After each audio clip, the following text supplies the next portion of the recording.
देखिए आज हम एक फॉर्मल लेटर के बारे में बात कर रहे हैं। फॉर्मल लेटर को एप्लीकेशन भी कहा जाता है। ठीक है, यहाँ पर क्वेश्चन थोड़ा बड़ा है, बट जितना बड़ा क्वेश्चन होगा उतना ज्यादा आपको फायदा मिलने वाला है। मतलब क्वेश्चन की मदद से हम एप्लीकेशन को और अच्छे तरीके से लिख सकते हैं। क्वेश्चन आपको अच्छे समझ में आना चाहिए। जितना अच्छे से आप क्वेश्चन को समझ लोगे, एप्लीकेशन को उतने अच्छे ढंग से आप लिख सकते हो। ठीक है, अब देखिए यहाँ पर सबसे पहले आप समझ लीजिए, जो आपकी जो एप्लीकेशन होती है उसके 3 पार्ट होते हैं। सबसे ऊपर वाला हिस्सा जिसको अपर पार्ट बोलते हैं, बीच वाला हिस्सा जिसको बॉडी पार्ट बोलते हैं, और सबसे नीचे वाला हिस्सा जिसको लास्ट या डाउन पार्ट बोलते हैं। सबसे ऊपर वाला जो पार्ट होता है उसका 1 अंक मिलता है। बॉडी जो पार्ट होता है, मतलब बीच वाला हिस्सा होता है, उसके 3 अंक मिलते हैं। और जो सबसे नीचे वाला जो पार्ट होता है उसका 1 अंक मिलता है। मतलब आपकी जो एप्लीकेशन है उसके 5 अंक मिलते हैं, या फिर 4 अंक भी हो सकते हैं। यदि एप्लीकेशन के 4 अंक अगर होंगे तो फिर जो बॉडी पार्ट है उसके 2 अंक रखे जाएंगे। तो वो एप्लीकेशन के ऊपर डिपेंड करता है कि वो एप्लीकेशन कितने अंक की है। अगर 4 अंक की है तो ऊपर और नीचे वाले जो पार्ट है उसके 1 अंक मिलेगा, और जो बॉडी पार्ट है उसका 2 अंक मिलेगा। 5 नंबर की अगर एप्लीकेशन है तो जो बॉडी पार्ट है उसका कितना अंक हो जाएगा? 3 अंक हो जाएगा। ध्यान दीजिए, एप्लीकेशन में जो सबसे ऊपर वाला जो पार्ट होता है वो क्वेश्चन में दिया होता है, और जो सबसे नीचे वाला जो पार्ट होता है वो भी क्वेश्चन में दिया रहता है। जो बॉडी पार्ट है वो आपको लिखना होता है। कभी कभी तो क्या होता है कि क्वेश्चन में बॉडी पार्ट भी दे दिया जाता है, मतलब अपर पार्ट, बॉडी पार्ट और डाउन पार्ट, तीनों पार्ट क्वेश्चन में मिल जाते हैं। फिर आपको करना कुछ नहीं है, क्वेश्चन को समझना है और अच्छे से एप्लीकेशन आपको लिखना है। क्वेश्चन में से सारी चीजें आपको मिल जाएगी। ठीक है, यहाँ पर जो मैंने क्वेश्चन दिया है, इस क्वेश्चन में आपको अपर पार्ट, बॉडी पार्ट और डाउन पार्ट, तीनों पार्ट इस क्वेश्चन में दिए हुए हैं। तो इस क्वेश्चन को आप अच्छे से समझ ले, क्योंकि इसमें पूरी एप्लीकेशन इसी क्वेश्चन में छुपी हुई है। क्वेश्चन में क्या कहा है? यू आर कोमल सोनी। यहाँ पर आपका नाम कोमल सोनी बताया गया है। तो ध्यान रखें, जो क्वेश्चन में जो नाम बताया जाए वही आप आंसर में लिखे। सबसे नीचे अपना नाम ना लिखे, क्वेश्चन में जो नाम दिया गया है वही लिखे। तो सबसे नीचे हम यहाँ पर जब यूआर ओबिडेंटली लिखते हैं या यूवर्स ओबिडेंटली लिखते हैं, तो नीचे आपको वही नाम डालना है जो क्वेश्चन में दिया गया है। ठीक है, आगे बताया है a student of class 10th। आपको क्लास 10th का स्टूडेंट बताया गया है, कक्षा 10वीं का विद्यार्थी बताया गया है। तो आप यहाँ पर क्लास वही डाले जो क्वेश्चन में दी गई हो। 9th का बताया जाए तो 9th डालना है, 11th बताया जाए तो 11th डालना है, 12th बताया जाए तो 12th डालना है। क्वेश्चन में कौन सी क्लास बताई गई है वही आपको आंसर में लिखना है। In government boys high secondary school Guna MP। यहाँ पर आपकी स्कूल का नाम भी दिया गया है। यहाँ पर आपकी स्कूल का नाम दिया है government boys high secondary school गुना।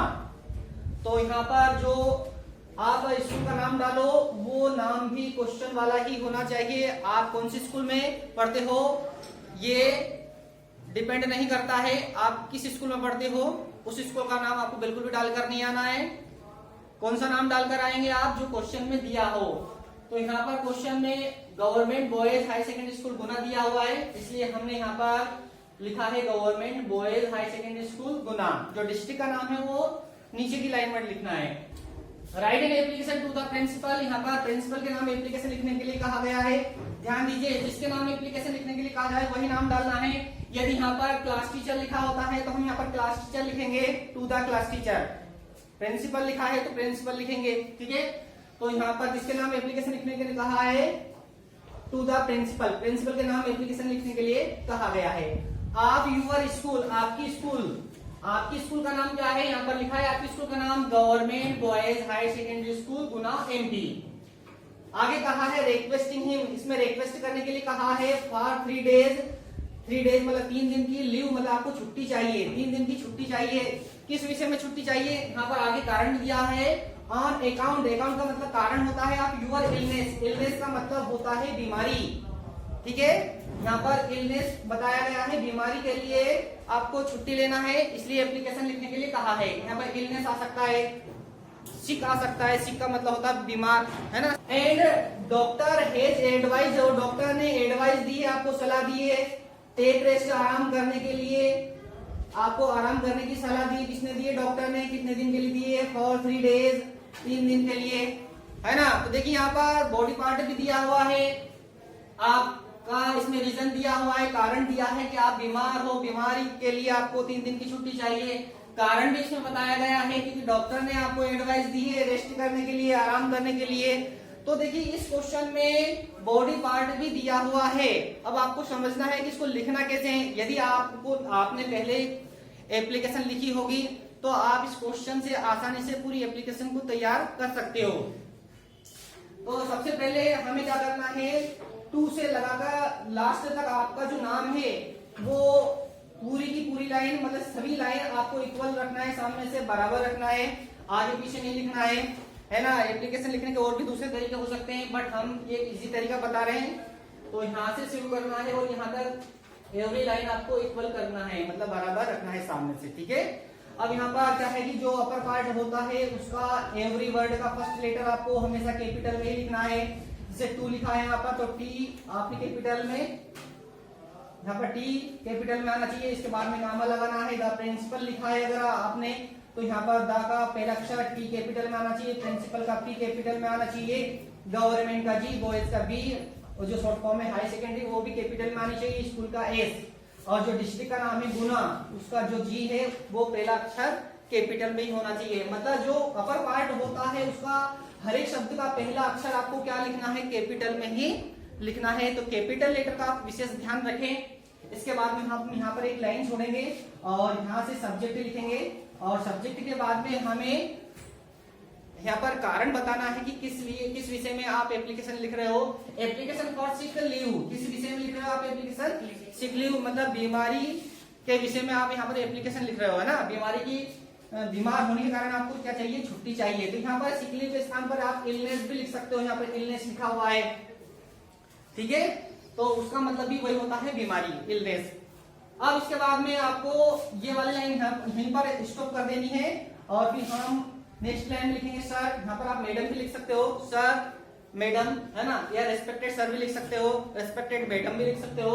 इसके बाद में हर एक एप्लीकेशन में आपने पहली लाइन ये याद की होगी, आई बेग टू से, मैं आपसे कहना चाहता हूँ that I am student of class 10th, मैं क्लास 10th का स्टूडेंट हूँ, ऑफ यूर स्कूल, आपकी स्कूल का। तो ये वाली जो लाइन है आप हर एक एप्लीकेशन में यूज करते हो। तो ये वाली लाइन हम यहाँ पर यूज कर रहे हैं, और उसके बाद में हम आगे जो लिखने वाले हैं वो क्वेश्चन के हिसाब से लिखने वाले हैं। यहाँ पर आपने लिखा है आई हैव बीन सफरिंग, मैं सफरिंग हूँ मतलब पीड़ित हूँ, फ्रॉम फीवर, बुखार से, मैं बुखार से पीड़ित हूँ।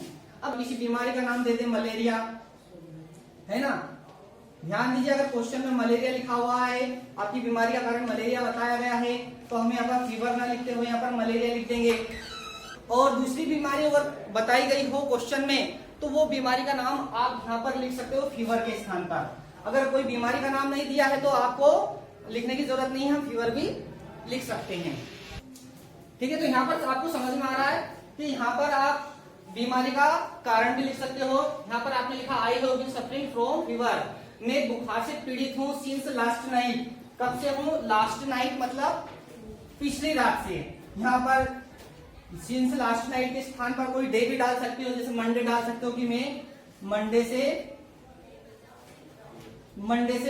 बुखार से पीड़ित हूँ। ट्यूसडे, संडे, कोई सा भी डे आपको डालना, संडे, मंडे, ट्यूसडे, वेडनेसडे, कोई सा भी डे आप यहाँ पर डाल सकते हो नाइट के स्थान पर। तो ये आपके ऊपर डिपेंड करता है कि कोई डे अगर डालना चाहो तो वो भी डाल सकते हो। I have been suffering from fever since last night, मैं पिछली रात्रि से बुखार से पीड़ित हूँ। अब देखिए यहाँ पर आपको क्वेश्चन में कहा है doctor has advised you, doctor ने आपको एडवाइस दिया है टेक रेस्ट, आराम करने के लिए फॉर 3 days, 3 दिन का, आपको 3 दिन का आराम करने के लिए डॉक्टर ने एडवाइस दी, सलाह दी है। तो ये वाला जो सेंटेंस है ना, ये पूरा का पूरा सेंटेंस हमने यहाँ से उठा लिया है। द डॉक्टर हैज एडवाइज्ड मी, यहाँ पर मी लिखना है, यहाँ पर यू लिखा हुआ है, ठीक है। यहाँ पर क्या लिखा है क्वेश्चन में, यू, डॉक्टर ने तुम्हें सलाह दी है। तो आप एप्लीकेशन में क्या लिखोगे, डॉक्टर ने मुझे सलाह दी है, यू को मी बनाना पड़ेगा यहाँ पर, है ना। क्वेश्चन में क्या कहा है कि डॉक्टर ने आपको सलाह दी है, तो एप्लीकेशन में कैसे लिखेंगे, डॉक्टर ने मुझे सलाह दी है। इसलिए यहाँ पर ये जो यू लिखा है ना, इस यू को हमने यहाँ पर मी लिख दिया, क्या बना दिया, मी। बाकी सेंटेंस वैसा का वैसा ही हमने लिख दिया है। The doctor has advised me, doctor ने मुझे सलाह दी है टू टेक रेस्ट, आराम करने के लिए फॉर 3 days, 3 दिन का। 3 दिन का बताया यहाँ पर, 3 दिन कह दे, 4 दिन कह दे, 5 दिन कह दे। अगर यहाँ पर दिन अगर मान लो बताया जाए तो वही दिन डालना है जो क्वेश्चन में दिया गया हो। 3 लिखा तो 3 डेज लिख देंगे, 2 लिखा तो 2 डेज लिख देंगे, 4 लिखा तो 4 डेज लिख देंगे, है ना। फिर आगे आपको लिखना है so I can not come to school, इसलिए मैं स्कूल नहीं आ सकता। लास्ट वाली लाइन में लिखना आपको, अगली लाइन में ये जो सेंटेंस है यहीं फुल स्टॉप करना है। फिर आगे लिखना है kindly grant me leave for 3 days, मुझे 3 दिन का अवकाश प्रदान करें, कृपया मुझे 3 दिन का अवकाश प्रदान करें, मतलब मुझे 3 दिन की छुट्टी देने की कृपा करें। फिर लास्ट में आपको लिखना है थैंकिंग यू, है ना, और उसके नीचे लिखना है यूअर्स ओबिडेंटली।